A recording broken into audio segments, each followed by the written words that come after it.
Hello, and welcome to Abby Tyler's Healthy Living. My name is Abby Tyler. I'm your host, a family nurse practitioner, a health and wellness blogger, and a community volunteer. In here, we discuss evidence based health information regarding mind, body, and soul with a holistic emphasis. Thanks for joining me on this journey of health and wellness. Please enjoy the show.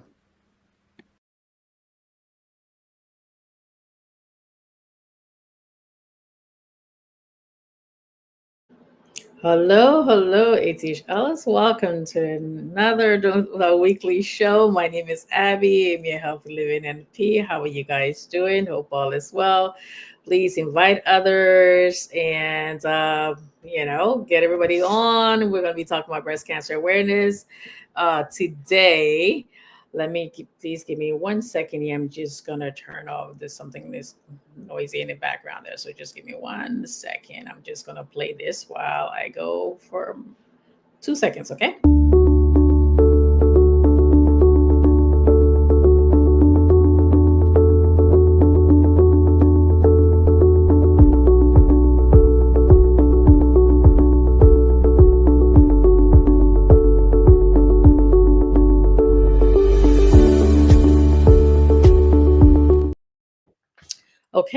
Okay. That's our promotional videos if you haven't seen that before. So once again, my name is Abby, I'm your Healthy Living NP. We're going to be talking about breast cancer awareness today.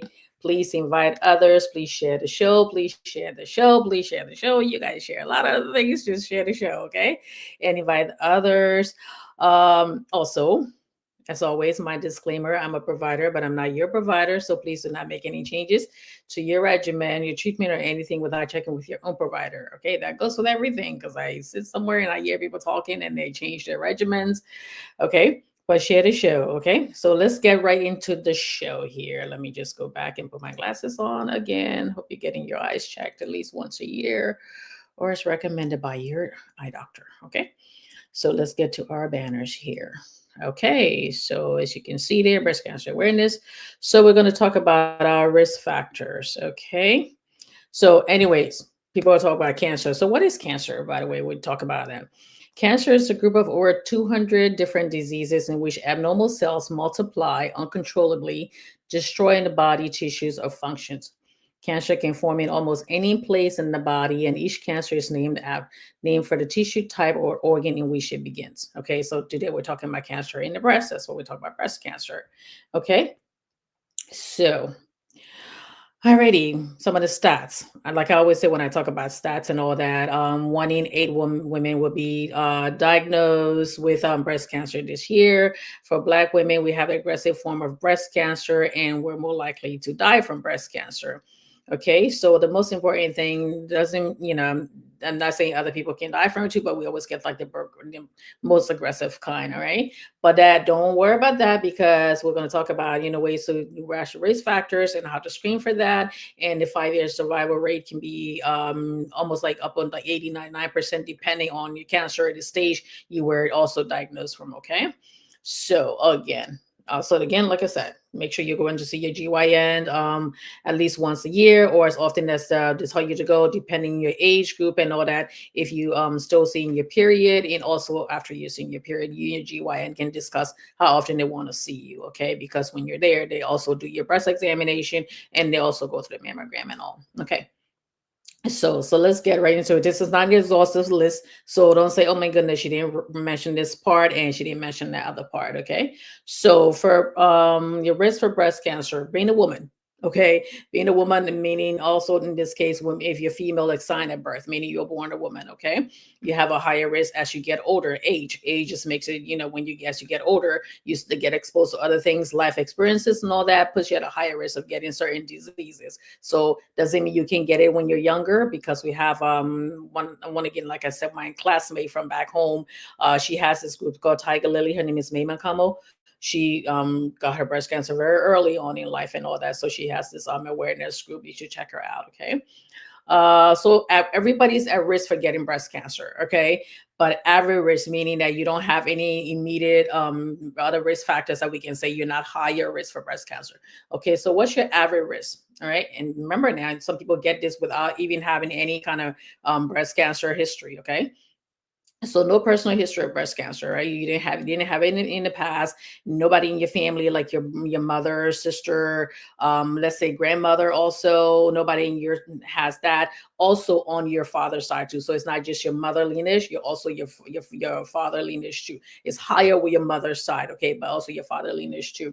All right. You again, like I said, personal history and family history. You don't have the BRCA gene, is BRCA, it's a mutation gene, and they usually decided doing testing on that. The actress Angelina Jolie, she was one of the main people that brought that to the attention, the worldly attention. So people can check that also to make sure you don't have that. They do the blood work to make sure you don't have that gene already. And age increases the risk. Like I said, ethnicity and women, white women are slightly more likely to develop breast cancer, but black, Hispanic, Asian women higher than them, but black women get the more the aggressive kind. Okay. So we go in there, your environment. Sometimes it's like a way you were living, things that happen in your past. I don't want to talk about the changes, the factors that there's nothing you can do about. Okay, like when you saw your period, if you saw your period very early, if you stop your menstruation very early, when you got to menopause, those are things that you cannot control. All right, so those are things that are important because your doctor in your GYN will be asking you those questions when you do your history and physical. But those are things that you can't control, but you should be aware of it. Okay, and they also will be aware of it. So when they're going down the list to see when you can do some diagnostic testing, they need that information too. All right. Also said being overweight, obese women have a higher risk of being diagnosed with breast cancer. So try to, eat healthy, exercise, and maintain a healthy weight. Dense breast. But most for those of you who have already had mammogram and all that, when they tell you that your breast is very dense, meaning it's like the particles are all packed together in your breast. So when you go have the mammogram, it doesn't see through that. So over a period of time, they might say, okay, you have to follow with the ultrasound also. And if you're at a higher risk of breast cancer too, they might follow up the MRI as well. Okay. If you take hormonal birth control, all right, because you're taking the birth control, that kind of alters the way how your body functions and all that, your endocrine system and also your hormonal system functions. So that's a higher risk too. Now people might say, oh, you see, that's the reason why you're not supposed to take birth control because, well, you want to be a woman and be having babies every year. Also, there's some people who cannot have babies every year. It is dangerous to get pregnant also for certain women. So you and your doctor would decide how long you want to take the birth control pills for and when to stop it. And if you no longer need it, it can find other methods too. So it doesn't necessarily have to be a pill that you take. It could be some other methods, barrier methods that you could use also. So your doctor would determine your risk factors based on that. Okay. Also for hormone replacement therapy for some women who have also gone through menopause. Menopause is when you've stopped seeing your period for a complete 12 consecutive months. Again, like I said, if you're sexually active and you think you're at a certain age and you stop seeing your period for a couple of months, do a pregnancy test because you just may be pregnant. Okay. But when you get to menopause, there's so many reasons. There's so many issues that come along with menopause also. I mean, from the hot flashes, the racing heart, the anxiety, there's so many other things that come along with it that can really affect your day-to-day life. And you may have to be in a hormone replacement therapy for that. Okay. That can also increase your risk of breast cancer too. But most of the time they put you in it for a short period of time. Also, they're going to ask you if you have any family history of breast cancer and other things too before they put you on, but they only put you on it for a short period of time and then you can get off. Okay, they can stop for put it on, start again, put it on, and depending on your age and all that too. So people might say, oh, don't do that, but you need those things to basically live. All right. So your doctor will explain that to you. All righty. So again, like I said, go in for your higher risk now. Okay, you did the average risk. Higher risk, your first degree relative, parent, let's say your mother, your sister. Again, men can also have breast cancer too. So if you have a male in your family, like your brother who had breast cancer, that also puts you at a higher risk. I did a show, I'm going to do that maybe next week or later on this week, where Beyonce's father, he had breast cancer too. So, men can have that also.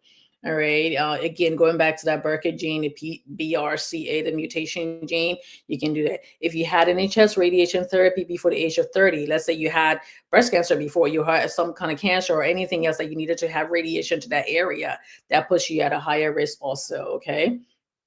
If you had breast cancer before, you had 2 to 3 times more likely to develop cancer again, sometimes in the same breast or in another breast, depending on if you had mastectomy, meaning when they remove your breast and remove most of the breast tissue too. Okay, so let's go into, I'll answer some of the questions when I get a little halfway through, okay? So let's go into the signs and symptoms. Again, remember, these are not exhaustive, and it's just sign and symptom doesn't take the place of you going to have your yearly mammogram, because sometimes there are no symptoms at all. Most people who get diagnosed have no symptoms at all. They just go for their regular mammogram, and then something shows up, and then they have to follow up and then go on from there with the biopsies and all, okay? So if you have any lump in your breast, we always used to tell people to do the breast examination before. It's not like there's still a little conflict there, saying that some people say, oh well, I did my breast examination, I didn't feel anything, so I'm good, I don't have to have a mammogram. That is not true. But if you do, they want you to be aware of your breast, okay? So every once a month or every once in a while, you're in the shower, you're standing in front of the mirror, look at your breast, okay? Be unclothed, look at your breast, look at the size. If you see one's getting like abnormally larger, getting firm, if you also feeling a little something, because if you still see your period, you're supposed to be doing your breast examination at least a week after your period, because your hormones would have gone down a little bit. So you want to put your arm over your chest, over your head, sorry, and you want to start from this end here and go all the way around, feeling all the way until you come to your nipple area, and you hold a nipple, and also make sure you're not supposed to have any discharges from your nipple. If you're breastfeeding, that's different. No bloody and no other discharges from your nipple. You don't want to see any dimple skin, like you're looking at your breast in the mirror and you see some little dimple there, like you have dimple in the cheeks. You're not supposed to have that. So you're looking there, making sure. Also, if you have breasts that have also already fallen, you're picking it up and you're looking underneath as well. So you want to have the mirror in front of you and you're looking there, looking on the side, looking under your arm and everything, because you have breast tissue all under your arm area, okay? Look at it completely. Now, the breasts were not going to be, they're not always proportionally the same size, okay? But you know how your breast looks when you're unclothed. So look at that and see if there's any difference going on there. Again, when you're looking at your armpits, you're feeling underneath there too. If anything feels kind of swollen, or when you put your arm, sometimes some people, this lady said she found out when she leaned against the chair one time and she felt, she's like, oh my God, that's kind of painful. I never felt that before. And when she's going to go find out, that's what it was. So squeeze underneath there. Now, some people can have boiling in the arms. We used to call that rising back home. So that's different. If you see that with pus and everything, that's different, but you still want to keep an eye on that. And you're not supposed to have any of that on your breast either, okay? Any kind of redness for people who are lighter complexion, non-blacks and all that too. If you're black and you want to look at any kind of dark color changes on your breast area, because even if you're dark skin and all that too, your breast area is kind of a little lighter than your regular skin. So look on there, all that, so you see that. If that, maybe it's not always the case, but look in there, see if there's any kind of and different coloration.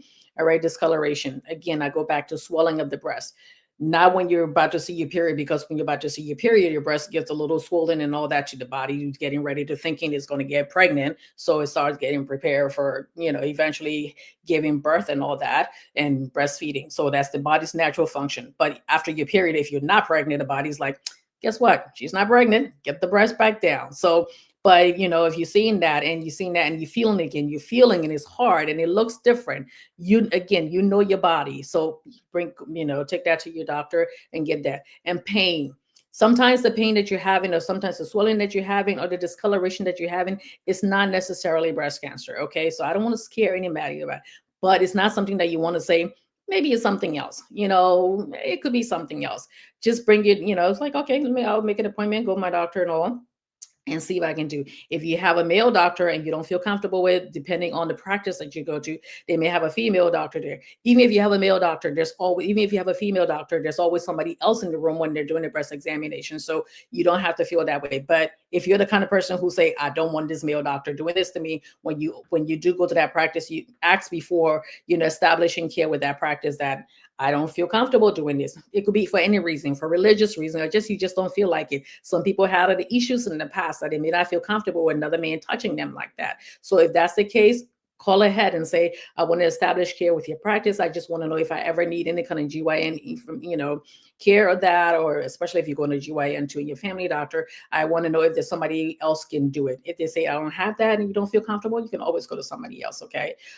I always tell people my GYN was he was my GYN before that. When I went to NP school, he became my preceptor. So, it's kind of awkward.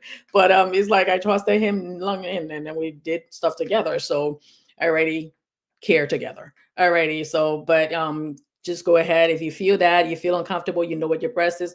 Also, when you're looking at your breast, to look at your whole body every month too. Okay, every now and then, turn around, look in the mirror, and all that. Look at for any kind of discoloration, any other things, because again, anything can, cancer can develop anywhere in the body. So you're looking at that. But in for this case of this conversation, we're just going to talk about the breast. Okay. Okay. So what are some of the tools that we use for screening? Again, like I said, let me see. I think there's only one question here. Screening methods. Alrighty. So right now, the most important, the one to do right now is for we do the mammogram. Okay, I have my picture of the mammogram. Now I'm gonna put that in. I couldn't get that. Alrighty. So it's the one to tell you. So let's do according to the ACS and American Cancer Society, ages 40 to 44 women, you should have the option to start. Okay. So, but if you have family member, if you have higher risk, or you have family member also who were diagnosed before age 40, they might want to do it a little earlier. So for 40 to 44, start talking to your doctor about it. Your doctor will be talking about the kind of testing you're supposed to be doing at a certain age. Like I talked before, screening, age specific, sex specific, and all that. All right. So you want to get your mammogram, start doing the option to start every year. Okay. 45 to 54, you want to do your annual mammogram. All right, do that. Okay. Sometimes it's like people say, oh my God, it's uncomfortable. It's uncomfortable for the first time you go in there, okay? Because they take your breast and they take this thing and it's like almost like a little waffle, and they kind of press the breast tissue and you have to stand so close to it, hold your breath. The first couple of times, the first time you'd be like, oh my goodness, you're trying to take the life out of me. But after a while, the whole thing is about 10 minutes or so, and 10 minutes could save your life. Okay, so just buckle up, go ahead and get it done. All right. And age 55 and older women can switch to mammogram every other year or continue yearly mammograms. Again, based on your medical, based on your breast history, based on your GYN history, based on your family history, you and your doctor will determine that. Okay. Usually we stop screening at about, 6 years. If nothing's been there, to do that after every other year, but mostly up to 75 too. Okay. Depending on your history. Again, please consult with your doctor first. Okay. So, and also if you're really high risk and you've already had cancer before in the past, they usually will tell you that, you do the mammogram and then you follow up with the MRI. MRI is this thing where you go into like this narrow little device where you're there and it's cover up, make sure you don't have any metals in your body. And then they put you in there, because it's more definitive, and the findings are more definitive than that because you also come in with a history. Also, again, if you had a higher risk and they saw something the year before, your breast is very dense and all, they might follow up with ultrasound. Ultrasound, they just put the gel over your breast and they stick this little probe thing and they rub it on there, and then they follow up. They send that to the radiologist. When they check that, and they can say, okay, if there's anything, everything's okay, they'd be like, okay, you're fine. We'll come back next year. They might say, we see something there, let's check back in 3 months, or we see something there, let's check back in 6 months. Please go. I know it's a little nerve-wracking, but please go and get that checked. Okay. Because sometimes it could just be something else that they saw and they just want to follow up on that. Okay. And again, like I said, follow up mammogram. If you're high risk, they're going to do the mammogram. They might do the ultrasound, a digital ultrasound. So it's like different kind of mammogram for people who are like screening mammogram, and those who already, if they saw something else, it's a different kind of mammogram. The same machine, but they go a little deeper to look a little deeper. Okay. Again, please, if you don't understand anything, if you don't take away anything I said today, all right, please make sure that, okay, I don't have no family history. Nobody, everybody in my family is fine. I don't ever have to do that. No, 28 women would get diagnosed with breast cancer each year. And most of those women, all right, about 80% have no history of breast cancer. Okay. So it's very important that you do go start talking to your doctor about it and start getting testing during the time, like I spoke before.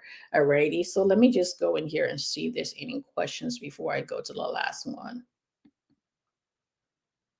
Okay, so let me go down here and see any questions. Should men have that's it, do should men have men? Yes, men can have mammograms. Okay, and also most of them will be ultrasound, but I will put the show that I did on mammograms. I will put that on for the end of this week, maybe by Tuesday or Thursday. I did a show on that. It's not necessarily like annual mammograms, but if that man has history of that, like a high history of that, family history and all that too, yes, the doctor, you can speak to your doctor about that. And they might say for men, it's like, oh, everything is about the masculinity and all. But like I said, Beyonce's father was brave enough to come forward and say, yes, I had breast cancer and I had to do the testing and all that. So your doctor will tell you how often your man's supposed to get it done and all the different testing that they can do also. Okay. But I'll put that on maybe this week or next week. I'll just rerun it sometimes this week so you guys can see that. All right. I don't see any other questions there. So let me go back to my banners. So if you're just joining us, the show is almost done there. This is Breast Cancer Awareness Week. So a month. So we're talking breast cancer awareness is for every day, but it's just that with this month we kind of put more emphasis on it. Okay. So again, like I said, it's not an exhaustive list. So make sure you're talking to your doctor about it. And also, if you have family members, women in your family, even the men in your family, again, like I always say, when you guys sit around talking, maybe for a family reunion, maybe for family thing, anything that's going on, just bring us some of these things. All right. Of course it's going to be uncomfortable. Nobody wants to talk about that when you're sitting there talking about healthy stuff and happy stuff. That's the reason why health shows don't get like a big audience, because nobody want to talk about sad stuff. But you just bring it up. Okay. Just say, oh yeah, auntie Esther had breast cancer. Oh, when was she diagnosed? Because when you find out that person was diagnosed, okay, my mom's sister, all right, my sister, if you were diagnosed at age 35, oh, then that means if I'm in my 20s going on to my 30s, I really need to be diligent about following up and getting early testing. Or this person was diagnosed, and then is that person still alive? What did they do for treatment and all that?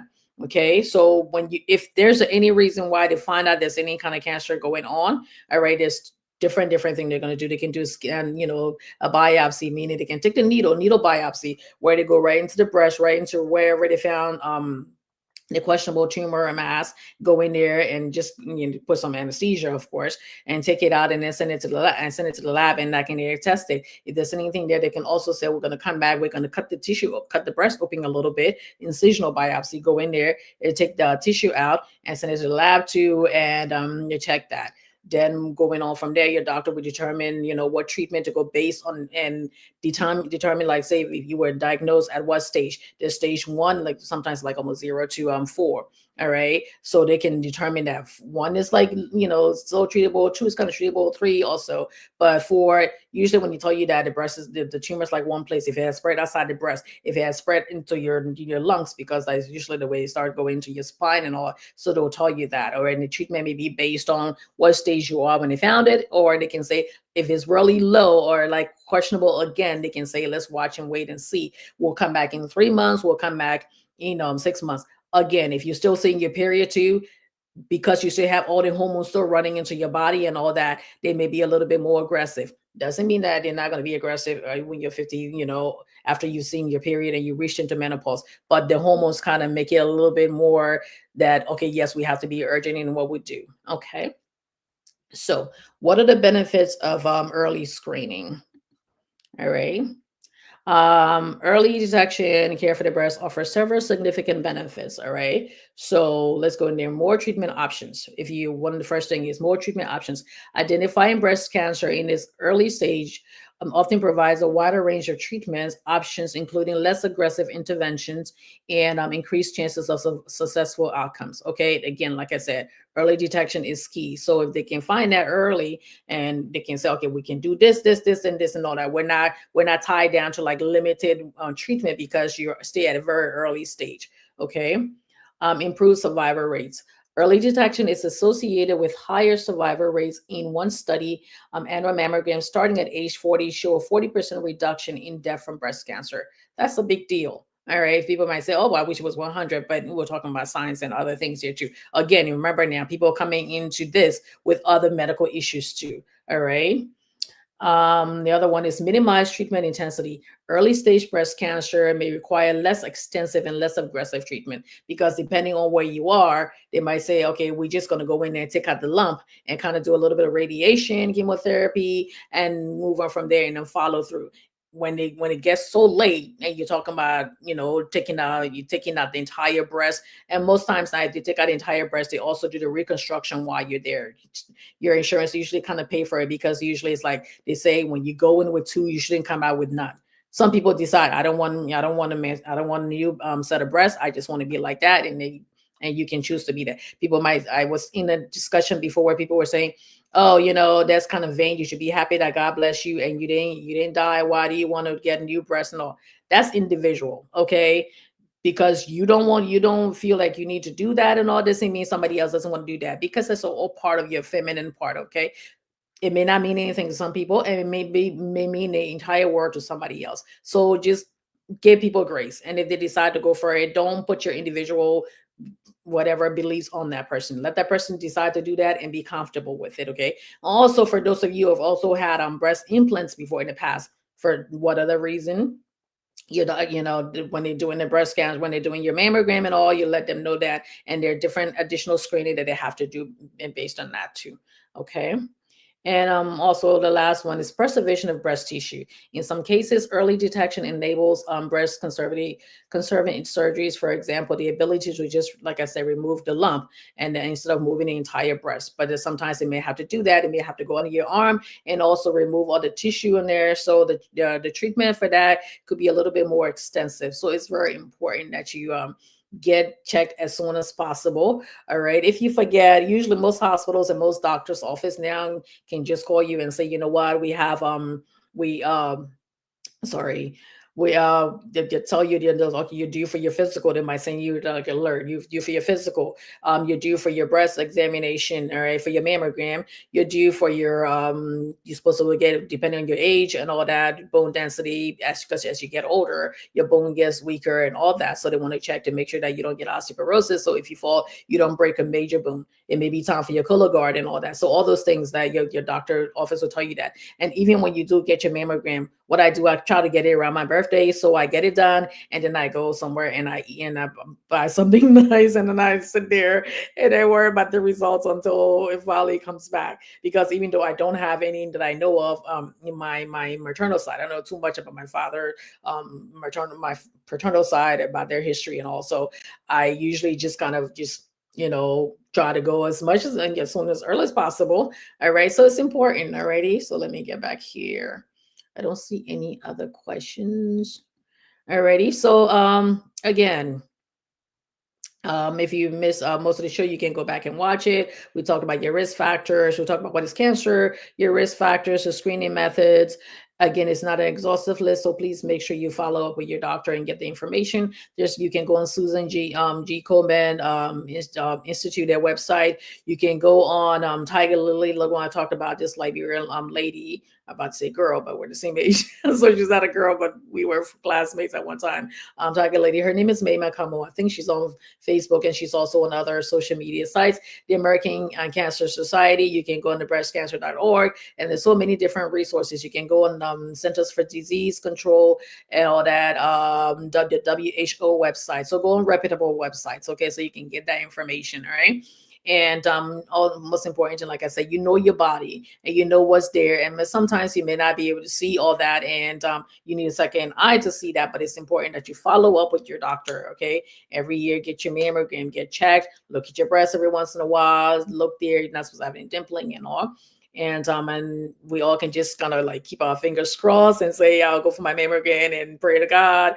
If you're a praying person, that whatever's there, if they catch it in time, they can get treated, and hopefully nothing will be there. I always do that when I get my mammogram, when I go for my mammogram, and some other women sitting there, other women sitting there too.